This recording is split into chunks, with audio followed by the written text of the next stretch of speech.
अब primary health care subject है, उसमें आज हम आप लोग को कॉन्सेप्ट ऑफ डिजीज़ यानी बीमारी की अवधारणा है वो चैप्टर पढ़ाएंगे। उस चैप्टर में हम आप लोग को क्लासिफिकेशन ऑफ डिजीज़ पढ़ा रहे थे यानी रोग का वर्गीकरण।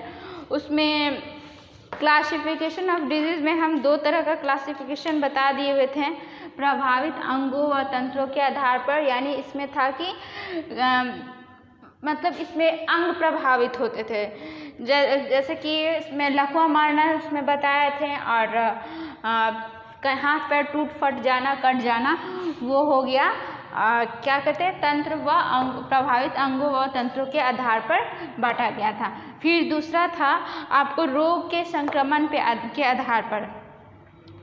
तो रोग के संक्रमण के आधार पर यानी इसको रोग को फैलाने वाला कारक कौन सा है, जैसे बैक्टीरिया हुआ, माइक्रो ऑर्गेनिज्म, उनके आधार पर दूसरा बांटा गया था, दूसरा क्लासिफिकेशन में था। उसमें था बैक्टीरिया, फंजाई, फिर उसके बाद से वायरस, इन सब के कारण से होने वाले बीमारी को हम बांटे हुए थे। उन सब से होने वाले बीमारी में जैसे बैक्टीरिया के कारण जो था वॉफिंग कफ हुआ, इसको कुकुर खांसी भी बोलते हैं और उसको पर्ट्यूसिस भी बोलते हैं। फिर आपको क्या ट्यूबरक्लोसिस भी कहेंगे यानी टीबी भी कहेंगे। वायरस से होने वाले आपको क्या कहते हैं, चिकन पॉक्स वायरस के कारण होता है। फिर उसके बाद HIV एड्स हुआ, ये सब जो होता है वायरस के कारण होता है। फिर हुआ आपको प्रोटोजुआ है, प्रोटोजुआ के कारण होने वाली बीमारी जैसे था प्लाज्मोडियम, जिसके कारण वो मलेरिया हो जाता है। तो उनसे कारण वही प्लाज्मोडियम के कारण होने वाली बीमारी हो गया आपको मलेरिया। तो इस तरह की बीमारी को हम बांटे हुए थे on the basis of infection यानी रोग के संक्रमण के आधार पे। फिर है तीसरा है काल के आधार पर, on the basis of time या पीरियड।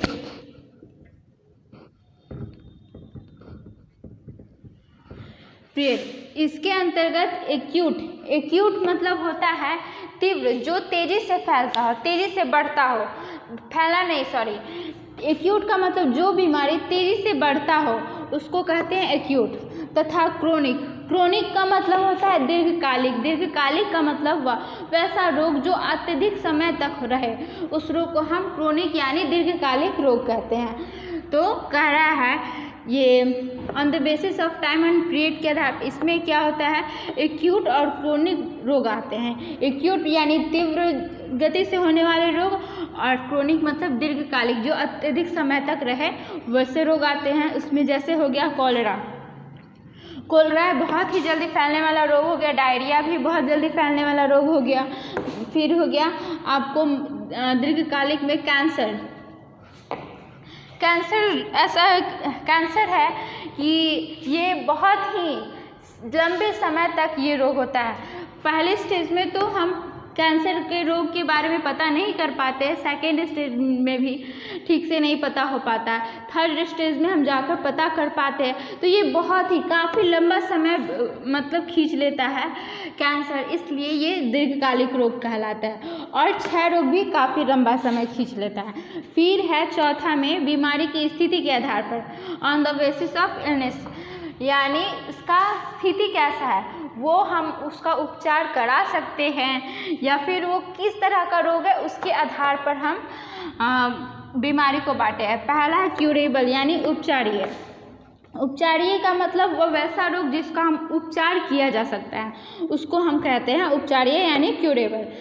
उसमें आया जुखाम, सर्दी, खांसी, ये सब का हम उपचार आसानी से कर सकते हैं। फिर है क्योरलेस मतलब असाध्य रोग, वैसा रोग जिसका उपचार करना बहुत ही मुश्किल है, उसको हम असाध्य रोग यानी क्योरलेस कहते हैं। जैसे HIV एड्स ऐसा बीमारी है जिसका इलाज होना बहुत ही मुश्किल होता है।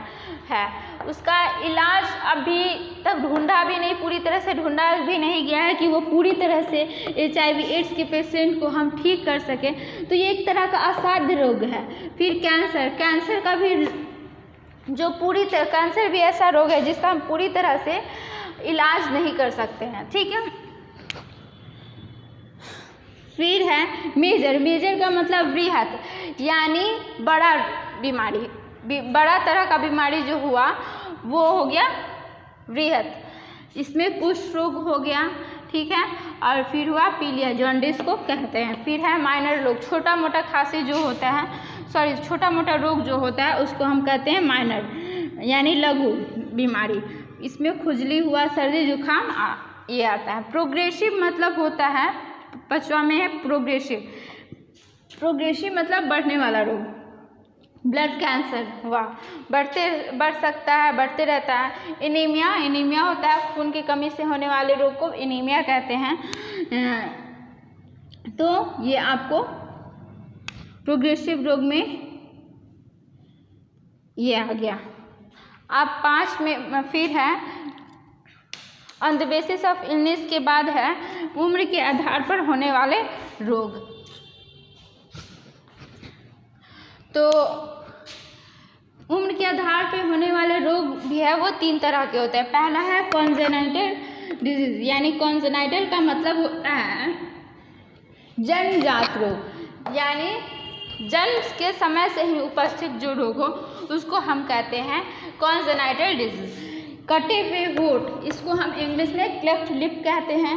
फिर क्लेफ्ट पैलेट हुआ, यानी तालू किसी जन्मजात, मतलब किसी बच्चे को देखते होंगे कि उसका तालू कटा हुआ रहता है, किसी का होठ कटा रहता है, तो वैसे मतलब उस डिजीज़ को हम वहाँ पे वो कॉन्जेनाइटल डिजीज़ होता है, यानी जन्मजात रोग होता है, ठीक है।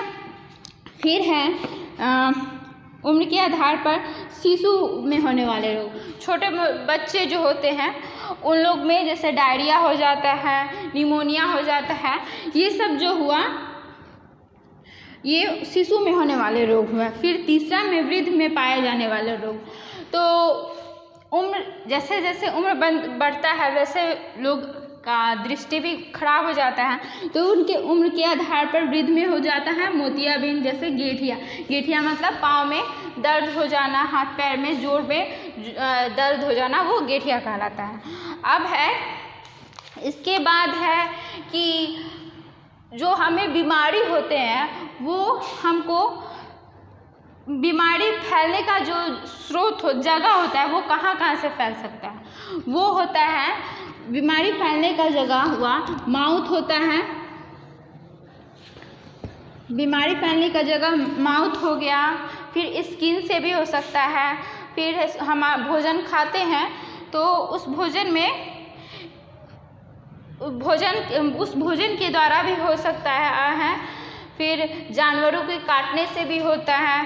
फिर उसके बाद इंसेक्ट्स के काटने से, इन सब चीज़ों से हमें रोग भी हो सकते हैं। अब इसके बाद है नेक्स्ट चैप्टर इन्फेक्शन क्या होता है, उसके बारे में हम आप लोग को नेक्स्ट क्लास में बताएंगे।